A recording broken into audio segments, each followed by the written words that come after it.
सद्गुरु की असीम कृपा से आप सभी अच्छे होंगे।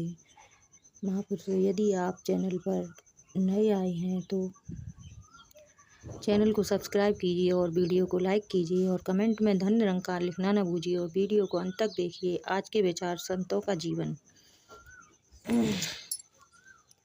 सात संगत जी, यह संसार एक विशाल रंगमंच है जहाँ नाटक का मंचन चल रहा है। इस नाटक में जिसे जीने की कला ना आती हो वह दुख महसूस करता है, और जिसे जीवन को जीने की कला आती हो तो वह दुखों में से भी सुख को बीन लेता है। आज से पहले इस धरती पर कितने ही लोग आए, अपना जीवन जिया और चले गए, लेकिन कितने ऐसे लोग भी आए जिन्होंने उत्तम जीवन जिया और उनसे हम आज भी जीवन जीने की प्रेरणा लेते हैं। साथ संगत जी, हम सभी जानते हैं कि जीवन जीना एक कला है, लेकिन जीने की कला की परिभाषा क्या है, हमें यह भी जानना होगा, क्योंकि जब हम इसे समझ पाते हैं तो जीना सहज और सरल हो जाता है। फिर हमारे अंदर भी प्रभु जैसी निर्लेपता आनी शुरू हो जाती है। ऐसी अवस्था में सहज भाव से हम यह सोच लेते हैं कि दुख सुख कपड़े पहने नित्य मनुष्य है केवल।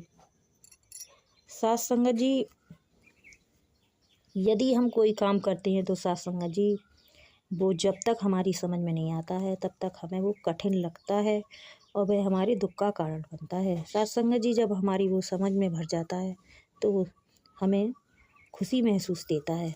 साथ संगत जी, ऐसे ही इंसान जब खुशी के माहौल में होता है तो वह भूल जाता है कि जिस खुशी का आनंद वह ले रहा है उसमें जाने कितने दुख शामिल हैं। इस दुख और सुख को समान समझकर जिसने आनंद लिया, ऐसे ही महापुरुष हमारे लिए प्रेरणादीप बने।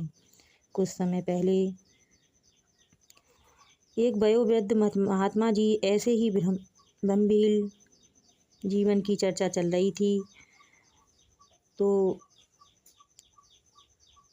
उनकी युवा उम्र की कई बातें बताने लगे कि किस प्रकार ज्ञान, भक्ति और दैनिक जीवन से संबंधित कई प्रश्नों की बड़ी सहजता से सुलझा दिया करते थे। इन्हीं चर्चाओं में उन्होंने एक बार संतों के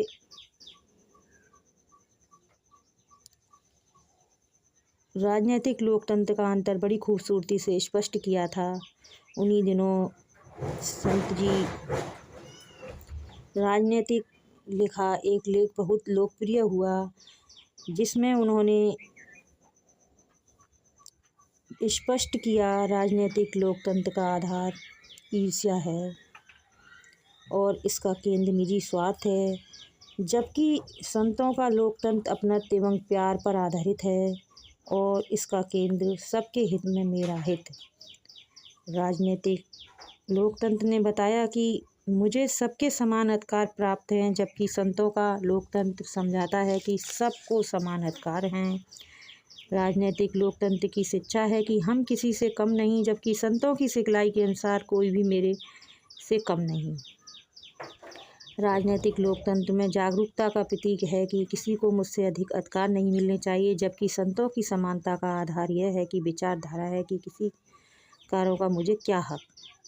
राजनीतिक लोकतंत्र में तो सबके समान सम्मान चाहती हूँ, जबकि संतों के लोकतंत्र के अनुसार सब उस सम्मान के अधिकारी हैं जो मुझे प्राप्त हो रहा है।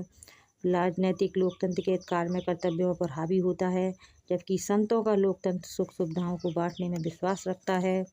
राजनीतिक लोकतंत्र में अधिकार कर्तव्यों पर हावी होते हैं, जबकि संतों के लोकतंत्र में सहजता, सरलता और सरसता व्याप्त रहती है। राजनीतिक लोकतंत्र में सर्वत्र विरोधाभास, द्वेष, कटुता का विषाक्त प्रभाव नजर आता है, तो संतों के लोकतंत्र में मिलवर्तन, अपनत्व और प्रेम का सागर हिलोरें ले रहा होता है।